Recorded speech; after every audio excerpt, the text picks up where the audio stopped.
9 من شهر تشرين الأول من عام 2019 وبتمام الساعة 4:10 عصرا بدأت الدولة التركية بقصف مدينة سريكانية رأس العين من الجو والبري وبالتوازي مع الفصائل المسلحة التابعة لها، وقد احتلت بذلك المدينة وريفها وتل أبيض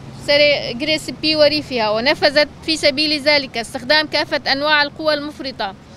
المتمثلة بالحديد والنار بما في ذلك الذخيرة المحرمة دوليا. وفي اعتقادنا لم يحصل هذا الاحتلال الذي له اسم نبع السلام إلا بغياب الإدارة الدولية المتمثلة بالصمت على احتلال جرابلس عام 2016 ثم عفرين عام 2018، لأن الاحتلال جريمة دولية ويعاقب عليها القانون الدولي، خاصة نظام روما الأساسي لمحكمة الجنايات الدولية. ولم يكن هذا الصمت الدولي مجرد حالة عفوية وانتقالية، وإنما شراكة حقيقية مع المحتل، لأن المجتمع الدولي الرسمي ليس عاجزا عن التصدي للعدوان والاحتلال وارتكاب الجرائم ضد الإنسانية وجرائم الحرب والإبادة الجماعية والتغيير الديمغرافي وتدمير الأعيان الثقافية وسرقة الكنوز البشرية وتهديد السلم والأمن الدوليين. ولأن منظمات المجتمع الدولي الرسمي ومؤسساته المركزية المنتشرة بكافة مهامها وعناوينها وأسمائها المدنية منها والعسكرية قادرة على أن تبادر من ذاتها وبناء على نداء الشعوب إلى قطع الطريق على أي نية بالعدوان والاحتلال واستخدام الأسلحة الكيميائية المحرمة دوليا، وأن تبادر إلى ممارسة دورها التأديبي والقضائي عند ارتكاب أي جريمة دولية انتهاكا للإدارة الدولية الرسمية.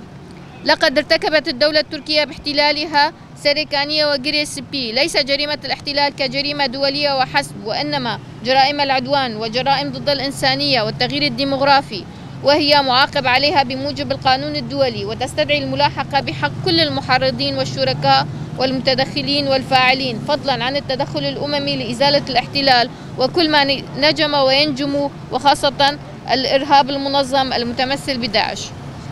وهنا وفي الوقت الذي يدلى فيه هذا البيان لا يسعنا إلا أن نلفت عناية منظمة الأمم المتحدة إلى الالتفات لمسؤولياتها إزاء أهداف ومبادئ الأمم المتحدة المنصوص عليها في المادتين الأولى والثانية من الميثاق الأممي، وإلا فإنها ستخسر ثقة الشعوب التي تعتمد على إدارة أفرادها في التصدي للعدوان والاحتلال وكل أشكال الإرهاب. ولا يخفى على أحد في العالم بأن شعوب شمال وشرق سوريا ما هي إلا نموذج في هذا الصدد، لأنها هزمت الإرهاب المتمثل في داعش في آخر حصن له في بلدة الباغوز عام 2019، وعلى ما يبدو قد جاء الاحتلال التركي في 19/2019 كرد فعلا على هذا الانتصار. ونحن في منظمة حقوق الإنسان في الجزيرة وبعد مرور 3 سنوات على بدء عملية نبع السلام واحتلال أجزاء جديدة من الأراضي السورية في سريكانية وجريسبي في ظل التهديد المستمر باجتياح جديد واحتلال المزيد من الأراضي السورية، وبالتالي ارتكاب المزيد من الجرائم بحق المدنيين في سياسة ممنهجة رأينا نتائجها في سريكانية وجريسبي وقبلها عفرين جرابلس عزاز والباب. وكذلك تأكيدا على ضرورة الالتزام بالقانون الدولي الإنساني ولوضع حد للانتهاكات في مجال حقوق الإنسان والقانون الدولي الإنساني المرتكبة،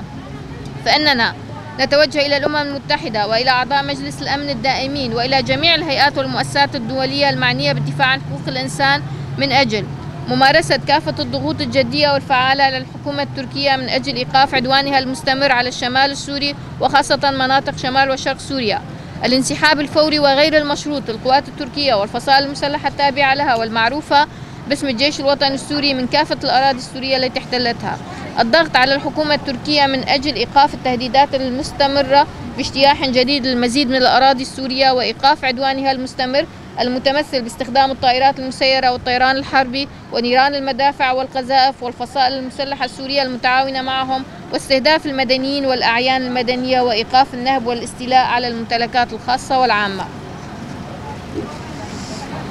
بيان مصير المختطفين والمعتقلين لدى القوات التركية والفصائل المسلحة وإطلاق سراحهم جميعا دون قيد أو شرط، وإعادة كافة المواطنين السوريين الذين تم نقلهم إلى داخل الأراضي التركية من مدنيين وعسكريين والذين تمت محاكمتهم بأحكام تصل إلى الحكم المؤبد. تشكيل لجنة تحقيق قضائية دولية مستقلة تحت إشراف الأمم المتحدة للكشف عن كافة الانتهاكات والجرائم المرتكبة منذ بدء العدوان التركي وحتى الآن، ومحاسبة المسؤولين الذين تسببوا بتلك الجرائم وإحالتهم إلى المحاكم الدولية لمحاسبتهم. دعوة المنظمات الحقوقية والمدنية السورية في المناطق المحتلة وضحايا العدوان كون هذه الانتهاكات ترقى لمستوى جرائم حرب وجرائم ضد الإنسانية، والمطالبة بإحالة ملفات مرتكبيها للمحاكم الجنائية الدولية، والتعاون مع كافة شعوب المنطقة من أجل إيقاف مخاطر السياسة التركية الممنهجة في التهجير القسري للسكان الأصليين، والوقوف في وجه جميع المساعي لإحداث تغيير ديموغرافي في المنطقة والتي تمارسها الدولة التركية تحقيقا لمصالحها العرقية العنصرية الهادفة إلى ضرب كل أسس السلم الأهلي في البلاد من خلال مشروعها الاستيطاني الذي تسعى إلى تشريعه تحت مسمى عودة اللاجئين.